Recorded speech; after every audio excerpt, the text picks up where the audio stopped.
Hi friends, welcome to my channel. ಇವತ್ತಿನ ವಿಡಿಯೋದಲ್ಲಿ ಎಲೆಕೋಸು ಪಲ್ಯ ಮಾಡುವುದು ಹೇಗೆ ಎಂದು ತಿಳಿದುಕೊಳ್ಳೋಣ. ಮಾಡುವುದಕ್ಕೆ ಬೇಕಾಗುವ ಸಾಮಗ್ರಿಗಳು: ಟೊಮೆಟೊ, ಈರುಳ್ಳಿ, ಕರಿಬೇವು, ಕೊತ್ತಂಬರಿ ಹಾಗೂ ಹಸಿಮೆಣಸಿನಕಾಯಿ. ನಾನು ಇಲ್ಲಿ ಎಲೆಕೋಸನ್ನು ಚಿಕ್ಕದಾಗಿ ಕಟ್ ಮಾಡಿ ತೊಳೆದುಕೊಂಡು ಇಟ್ಟುಕೊಂಡಿದ್ದೇನೆ. ಇದನ್ನು ಕಡಾಯಿ ಒಳಗೆ ಹಾಕಿಕೊಳ್ಳುತ್ತಿದ್ದೇನೆ. ಚೆನ್ನಾಗಿ ತಿರುಗಿಸಿಕೊಳ್ಳಿ. ನೀರು ಸುಡುವವರೆಗೂ ಚೆನ್ನಾಗಿ ತಿರುಗಿಸಿಕೊಳ್ಳಿ. ನಂತರ ಒಂದು ಸ್ವಲ್ಪ ಎಣ್ಣೆಯನ್ನು ಹಾಕಿಕೊಳ್ಳುತ್ತಿದ್ದೇನೆ.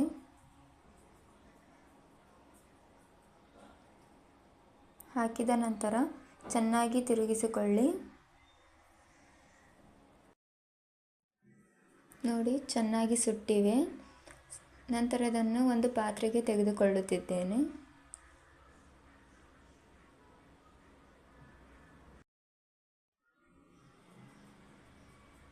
ಗ್ಯಾಸ್ ಆನ್ ಮಾಡಿ ಕಡಾಯಿಯನ್ನು ಇಟ್ಟುಕೊಳ್ಳಿ.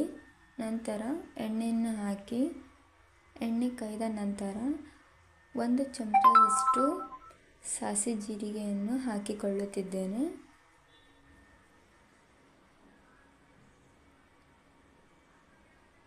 ನಂತರ ಕಟ್ ಮಾಡಿ ಇಟ್ಟುಕೊಂಡಂತಹ ಈರುಳ್ಳಿಯನ್ನು ಹಾಕಿಕೊಳ್ಳುತ್ತಿದ್ದೇನೆ. ಚೆನ್ನಾಗಿ ತಿರುಗಿಸಿಕೊಳ್ಳಿ.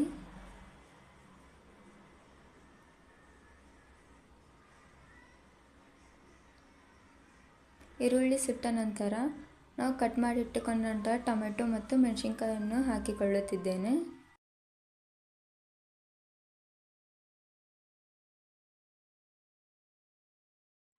ಚೆನ್ನಾಗಿ ತಿರುಗಿಸಿಕೊಳ್ಳಿ. ಟೊಮೆಟೊ ಚೆನ್ನಾಗಿ ಸುಟ್ಟಿವೆ. ಇದಕ್ಕೆ ಕರಿಬೇವು ಮತ್ತು ಕೊತ್ತಂಬರಿಯನ್ನು ಹಾಕಿಕೊಳ್ಳುತ್ತಿದ್ದೇನೆ. ಹಾಕಿದ ನಂತರ ಚೆನ್ನಾಗಿ ತಿರುಗಿಸಿಕೊಳ್ಳಿ. 1 ಚಮಚದಷ್ಟು ಖಾರವನ್ನು ಹಾಕಿಕೊಳ್ಳುತ್ತಿದ್ದೇನೆ. ನಂತರ ಸ್ವಲ್ಪ ಅರಿಶಿಣವನ್ನು ಹಾಕಿಕೊಳ್ಳಿ.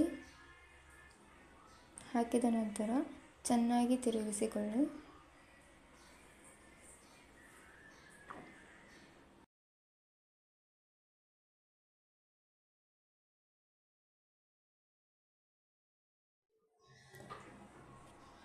ಹುರಿದಿಟ್ಟ ಎಲೆಕೋಸನ್ನು ಹಾಕಿಕೊಳ್ಳುತ್ತಿದ್ದೇನೆ.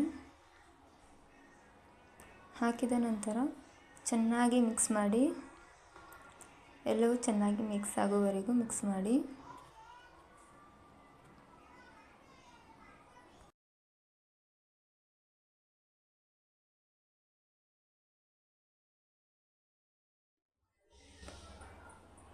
ಅರ್ಧ ಗ್ಲಾಸ್ ಅಷ್ಟು ನೀರನ್ನು ತೆಗೆದುಕೊಂಡಿದ್ದೇನೆ.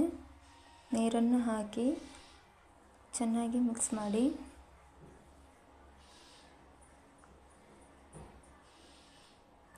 ಐದು ನಿಮಿಷಗಳ ಕಾಲ ಮುಚ್ಚಳವನ್ನು ಮುಚ್ಚಿಡಿ.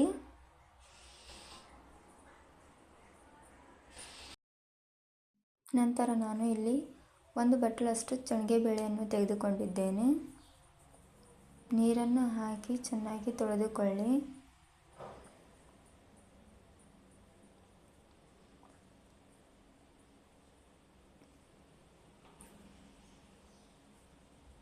ಎರಡು ಮೂರು ಬಾರಿ ಚೆನ್ನಾಗಿ ತೊಳೆದುಕೊಳ್ಳಿ. 5 ನಿಮಿಷ ಆಗಿದೆ. ನೋಡಿ, ಎಲೆಕೋಸು ಚೆನ್ನಾಗಿ ಬೆಂದಿದೆ. ನಂತರ ಬೇಳೆಯನ್ನು ಹಾಕಿಕೊಳ್ಳುತ್ತಿದ್ದೇನೆ.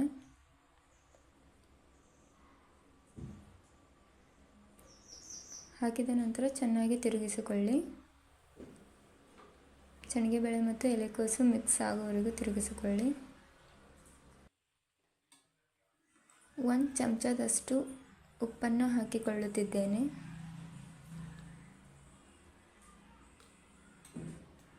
ಚೆನ್ನಾಗಿ ಮಿಕ್ಸ್ ಮಾಡಿಕೊಳ್ಳಿ.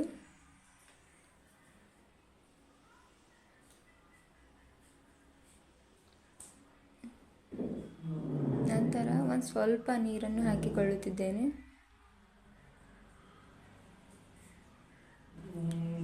ಮಿಕ್ಸ್ ಮಾಡಿ 2 ನಿಮಿಷಗಳ ಕಾಲ ಮುಚ್ಚಳವನ್ನು ಮುಚ್ಚಿಡಿ.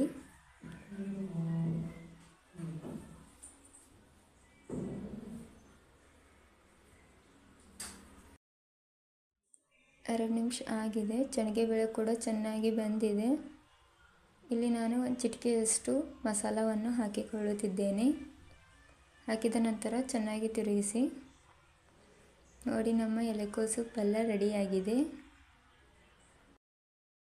ನೀವು ಕೂಡ ಟ್ರೈ ಮಾಡಿ, ತುಂಬ ಚೆನ್ನಾಗಿರುತ್ತದೆ. ವಿಡಿಯೋ ಇಷ್ಟವಾದರೆ ಲೈಕ್ ಮಾಡಿ, ಶೇರ್ ಮಾಡಿ ಹಾಗೂ ಸಬ್ಸ್ಕ್ರೈಬ್ ಮಾಡಿ.